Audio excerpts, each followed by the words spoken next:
नमस्कार दोस्तों। आज हम एक बहुत ही अहम राजनीतिक विचारधारा को समझने की कोशिश करेंगे और वो है लिबरलिज्म यानी उदारवाद। तो चलिए शुरू करते हैं बिल्कुल बेसिक से। ये जो शब्द है लिबरलिज्म, ये आया कहाँ से है? देखिए, ये लैटिन भाषा के एक शब्द लिबर से बना है और लिबर का सीधा सा मतलब होता है स्वतंत्र। बस यहीं से इस पूरी विचारधारा की नींव रखी जाती है। अगर हम इसे राजनीतिक नजरिए से देखें तो उदारवाद एक ऐसी सोच है जो व्यक्ति की स्वतंत्रता, उसके समान अधिकारों, लोकतंत्र और कानून के राज पर सबसे ज्यादा जोर देती है। इसका मानना है कि सरकार का जो सबसे बड़ा काम है वो है व्यक्ति की आजादी की रक्षा करना, ना कि उसकी जिंदगी में बेवजह दखल देना। ठीक है, तो इस सफर में हम किन किन पड़ावों से गुजरेंगे, आइए उस पर एक नजर डाल लेते हैं। तो सबसे पहले बात करते हैं उन मूल सिद्धांतों की जिन पर उदारवाद की पूरी इमारत खड़ी है। तो ये सिद्धांत है क्या? चलिए एक एक करके समझते हैं। पहला, व्यक्तिगत स्वतंत्रता, मतलब सोचने की, बोलने की और अपने धर्म को मानने की पूरी आजादी। दूसरा है कानून के सामने बराबरी, यानी कानून की नजर में कोई बड़ा छोटा नहीं, सब एक समान है। तीसरा, सीमित सरकार, मतलब सरकार की ताकत पर लगाम होनी चाहिए। चौथा, लोकतंत्र में विश्वास, यानी सरकार लोगों की मर्जी से ही बननी चाहिए। और हाँ, पांचवा और बहुत जरूरी सिद्धांत है कानून का शासन। इसका मतलब ये है कि कानून सबसे ऊपर है, यहाँ तक कि शासक भी कानून के दायरे में ही आता है। अब सवाल ये उठता है कि ये विचार आया कहाँ से, ये उस दुनिया में कैसे पैदा हुआ जो आज से बहुत अलग थी। वैसे उदारवाद के प्रमुख विचारकों में जॉन लॉक, J.S. मिल और जेरेमी बेंथम का नाम सबसे ऊपर आता है। असल में ये व्यक्तिगत स्वतंत्रता का विचार एक तरह की क्रांति था। ये उन व्यवस्थाओं के खिलाफ एक जवाब था जहां आम इंसान के पास कोई शक्ति नहीं थी। उस दौर में तो बस चर्च और राजा का ही हुक्म चलता था। देखिए, इतिहास के 3 बहुत बड़े बदलावों ने उदारवाद के लिए जमीन तैयार की।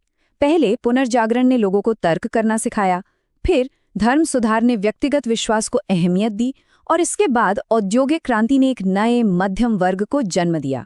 और हाँ, जो लोग प्रतियोगी परीक्षाओं की तैयारी कर रहे हैं, उनके लिए उदारवाद की परिभाषा, उसके सिद्धांत और विचारक, ये सब बहुत जरूरी टॉपिक्स हैं। और ये जो बात है, ये जॉन लॉक की सोच को एकदम साफ कर देती है।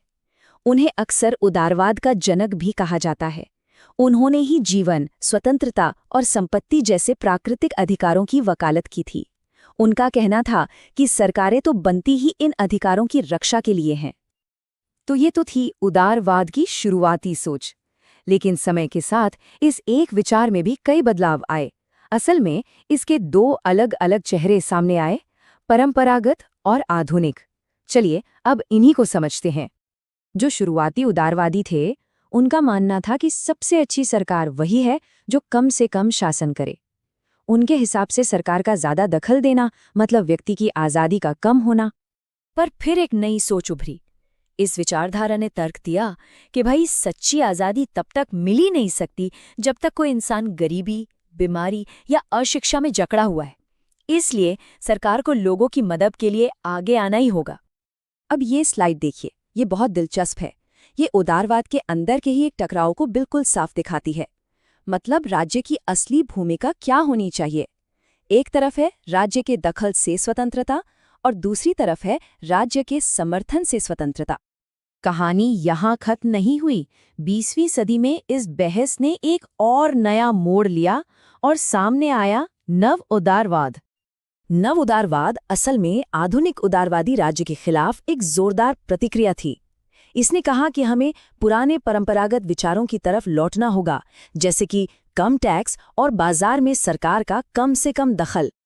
मिल्टन फ्रीडमैन और फ्रेडरिक हायेक जैसे बड़े विचारकों ने इस सोच को बहुत आगे बढ़ाया और इसका दुनिया भर की आर्थिक नीतियों पर गहरा असर पड़ा। तो इस पूरी चर्चा के बाद वो कौन सी सबसे ज़रूरी बातें हैं जो हमें याद रखनी चाहिए? तो देखिए, सबसे अहम बात यह है कि उदारवाद कोई एक ठहरा हुआ विचार नहीं है, बल्कि ये इस बारे में एक लगातार चलने वाली बहस है कि इंसान की आज़ादी को सबसे बेहतर तरीके से कैसे पाया जा सकता है। अगर एक लाइन में कहना हो तो उदारवाद वो विचारधारा है जो व्यक्ति की स्वतंत्रता और सीमित सरकार की वकालत करती है।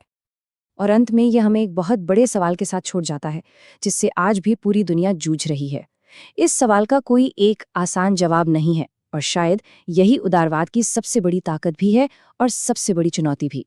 धन्यवाद।